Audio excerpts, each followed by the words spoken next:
Hello everyone, in this series of videos on our YouTube channel, we'll be discussing and talking about offsite manufacturing, its importance, and what sort of contributions it can bring to the overall construction industry, more particularly about industrial automation. Part one of this series of videos is just an introduction. We'll get to know what you can expect in the second and the third parts. It will be mostly followed in the second part with the actual example of designing an automated system um, by designing a conveyor belt system. In the third video, we'll be diving into the control panel assembly and design for that particular example, which is designing a conveyor belt system that can be used in any factories throughout the construction material industry. So, the tables of content for this part will be firstly, we'll discuss about why it is important to bring automation and offsite manufacturing in construction. Then we'll say what are the design elements of any automated system, which divides into being two parts of mechanics and electronics. What constitute the term mechanics in automated system and what constitute electronics in terms of any um, automated system that we may have. Then we'll zoom in more into the electronics and talk about PLC programming, logic control, programmable logic controller, which is a computer basically in your control panel that commands all the decisions that has to be made for that automated system. Then again, zooming into one type of PLCs, that is Siemens S7 1200. So, beginning by um, the importance of offsite manufacturing in construction, firstly, we just have to say that it is a much safer and much faster and less labor intensive approach in construction. As you may have noticed that there is a lot of casualties yearly associated with the overall construction projects. It's a heavy industry.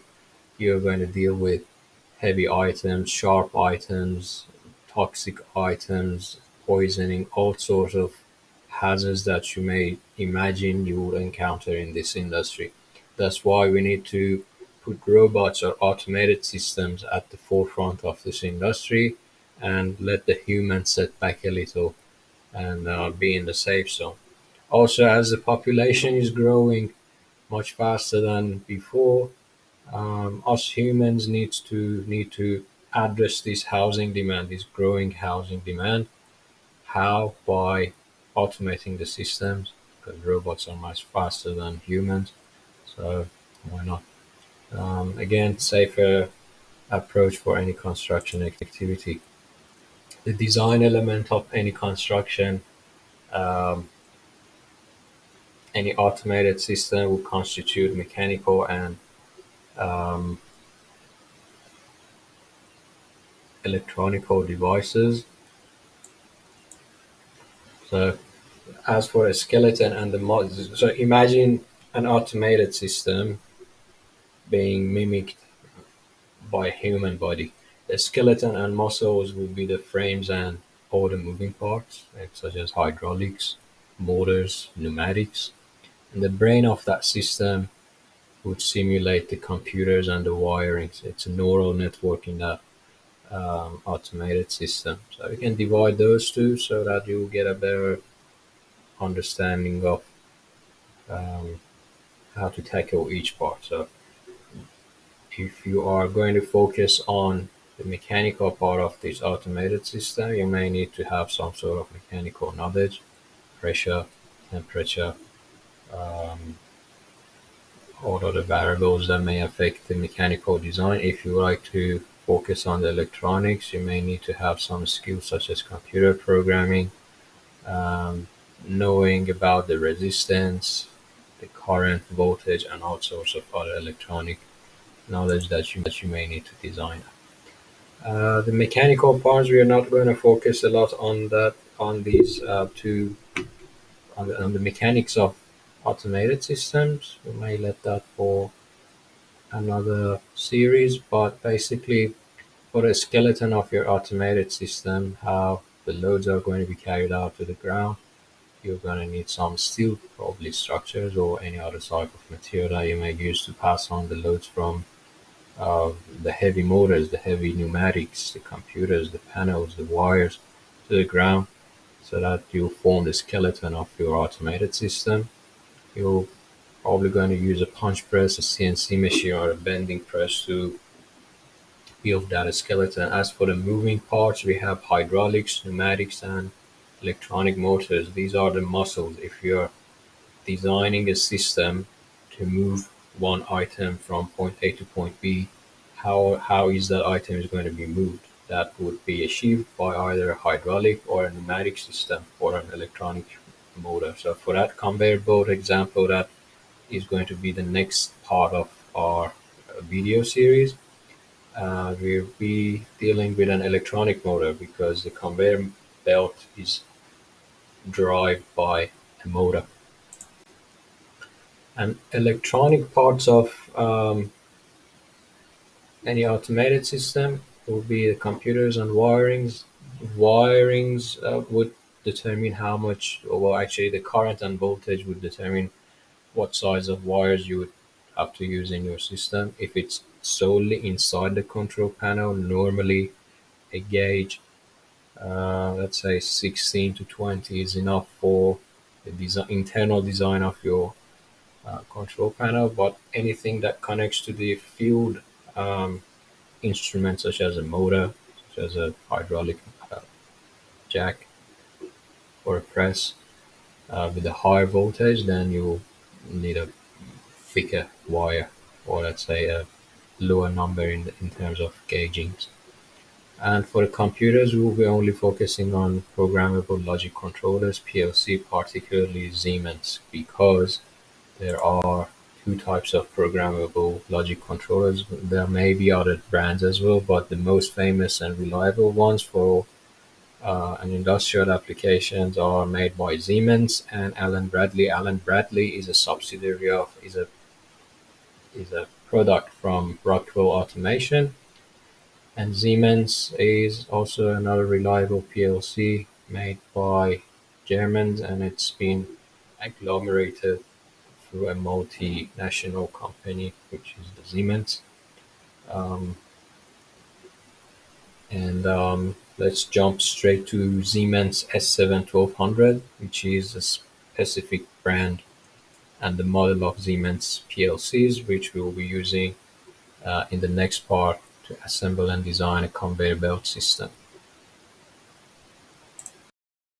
Okay, let's have a closer look at what we got here. Simatic S7 1200 by Siemens. This is one of the most popular PLCs in the market, especially for beginners and those who don't have a really complex system to design and assemble.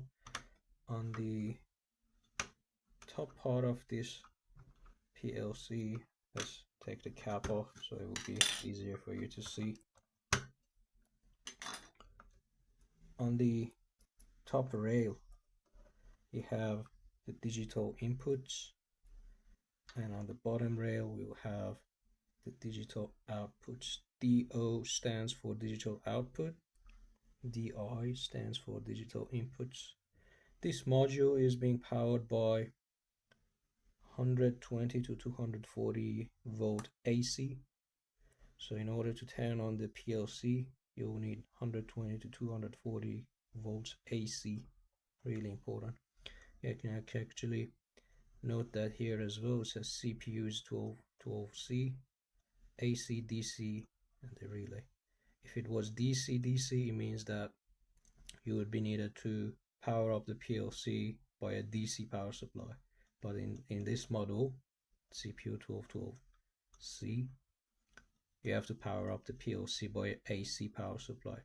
DC stands for the input and output power supplies, which is 24 volt DC. So L is where your live wire comes in. Neutral is where your 0 volt comes in. You have a um, grounding here as well.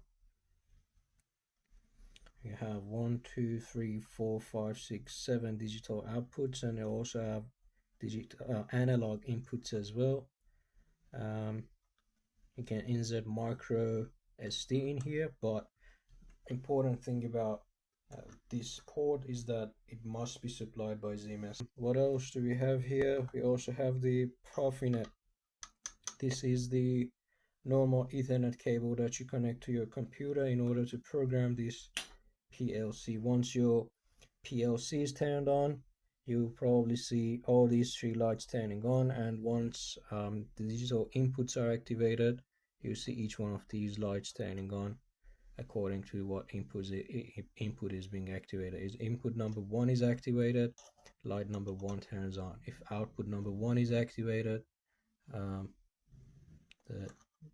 this light on output number 1 will turn on.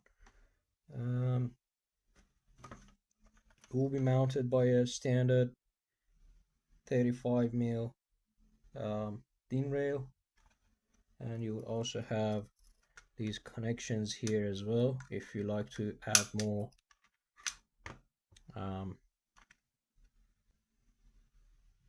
I/O modules to this PLC.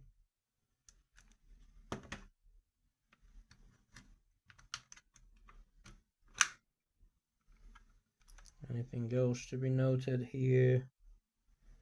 There's not all other sorts of information are given here as well, similar to as what I've explained. Really popular PLC and easy to work with. As it was mentioned in the video before, if you decide to move on with Siemens, you have to make sure that all the other components and field devices in your system is compatible with Siemens as well. There are Rockwell, Allen Bradley PLCs as well. It's just a matter of choice. They all work pretty well, but you have to decide.